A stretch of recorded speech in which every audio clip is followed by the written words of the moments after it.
Hello, this is Mike, NoStressMike.com. What I want to talk about is I had a comment, and it was on the one about when I was in the airport, and he mentioned that we, the people, have the authority, and that started me thinking. And it's always dangerous when I start thinking, but for one thing, that's I share stories about what I do, and the thing is, I'm not a victim, and I promote taking personal responsibility and the U.S. Constitution. Now, when I'm in a position where I am using my authority, because my authority it's a big deal. I mean, remember, I'm not in the United States. Most of the time now I am, but normally I'm out of the United States. If I allow everyone to have authority over me, I'd be in trouble all the time. Man, no, I wouldn't even be alive by now. But the thing is, what I'm trying to get across is, you have to learn how to take that personal responsibility of authority over yourself.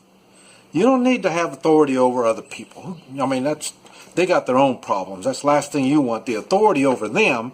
And then you make a decision and now their life goes to hell. It's your fault because you had the authority over them. That's why you don't want the authority over them. So, but at the same time, you have to remember you have the authority over yourself. And now I make my videos, I talk about it. Sometimes I make mistakes. And when I make these mistakes, I pay the price. And I wish, and I've said this before, I wish all my mistakes could be taken care of with money. I mean, give me a ticket. Just write me out a ticket, I'll pay the ticket, and then that's a mistake I learned. I can go on from that. Okay, I wish all my mistakes were that easy. But when I find myself in some jungle road out in the middle of nowhere and faced with bandits, you cannot give these people the authority over you. You have to keep the authority over yourself. And you have to be able to project that. You have to let people know you have the authority over you. And it's difficult. And I think this is one of the reasons why I have such a hard time in the United States. Because these people, they think they have the authority over me. Now I keep trying to figure out, why is it in the United States there's so many people that think they have the authority over me?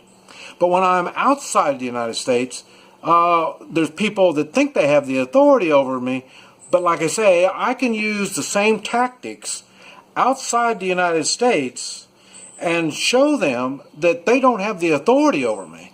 But when I use those same tactics in the United States, they find it offensive. A good example is when you get stopped by the police and you say, well, I got constitutional rights. You're going to have problems.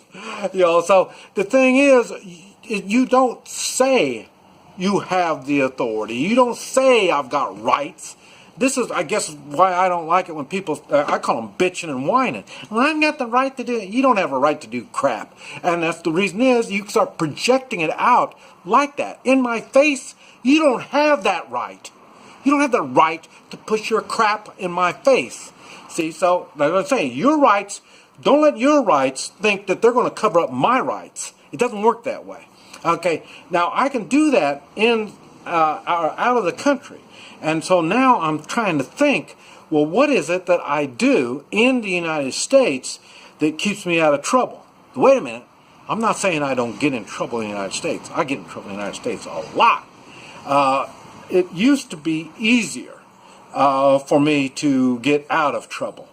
One thing was the times were different back then at one time. And then I've projected the authority over myself a lot. Like I say, I train SWAT teams, and like I say, I've owned businesses. And you get to know any kind of business owners, you can tell when they've been owning a business for a while and they understand they have the authority. It's like being the captain on a ship. Your business, you are the captain of that business. You have the authority. Okay, so, and I carry that authority with me when I'm outside of my business. Why is that? Because I might be going to the bank. Does that mean that I don't have the authority once I leave my business? No, I still have authority over myself. In my business, I have authority over everyone in my business. But outside my business, I have the authority over myself. And so when I'm going to the bank, I've got the authority to, when somebody's going to mug me, to give them my money or not. And if the answer is not, what am I willing to do? And that's where personal responsibility comes in. So I wish I had a good, clear answer for you, but I don't. You're going to have to do the thinking, and I'm still going to be thinking too. I'm trying to think, how is it that I'm able to project that authority over myself? Even when the cops are getting, I mean, the cops have got me here in the United States. And, but like I say, I'm not in their face like, isn't that right? And this is kind of crap. I don't do all that kind of stuff. And it's the same thing when I'm out of the country. I'm cordial, I'm polite, I'm calm. And I always stay like that until it's time for me not to. And then we try not to get to that level.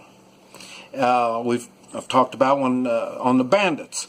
You know, I'm calm and nice and easy, and I explain to them, I'm not going to give them any money. And then I've got to let them understand it's not to their advantage to think they're going to take any of my money. Well, that's the same thing I got to do here in the United States. Not only with the bad guys, but like I say, our corrupt government bureaucrats and agencies and stuff like that. You have to understand, they think they have authority. The reason is, somebody told them, you have the authority over that dumb citizen.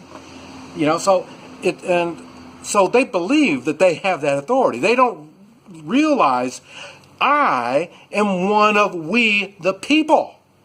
You don't have that authority over me. Now, once you do a crime, and I'm talking about a real crime, I mean doing something, well, you have to have, I guess, some kind of values to understand what a real crime is. But like I say, I've talked about it when I was in China, I broke the law many times in China. They had plenty of opportunities to throw me in jail, but they didn't. And the reason is I didn't do anything really wrong. Maybe I broke laws, but I wasn't no criminal. And do they want to try to project their authority over me? Well, that's basically the same thing that's going on here in the States. You know, I don't do anything immoral.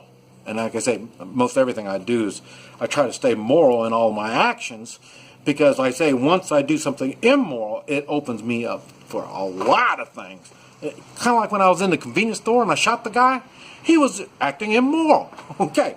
And me, I had to be moral. And my moral responsibility was to shoot the son of a bitch. So that's what I'm saying. You have to stay in your moral limits. And then when you take personal responsibility on that, whatever happens, happens. Same thing. Give me a ticket, I'll write out the ticket.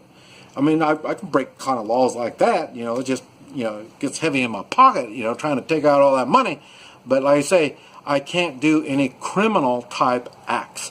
I can't get involved in your personal rights. In other words, my rights are mine, your rights are yours. What I do with mine doesn't affect yours. What you do with yours doesn't affect mine. And that's what I'm saying. That's what the unalienable rights are. They belong to us as individuals. And the United States is we the people, the individuals. This is Mike, NoStressMike.com.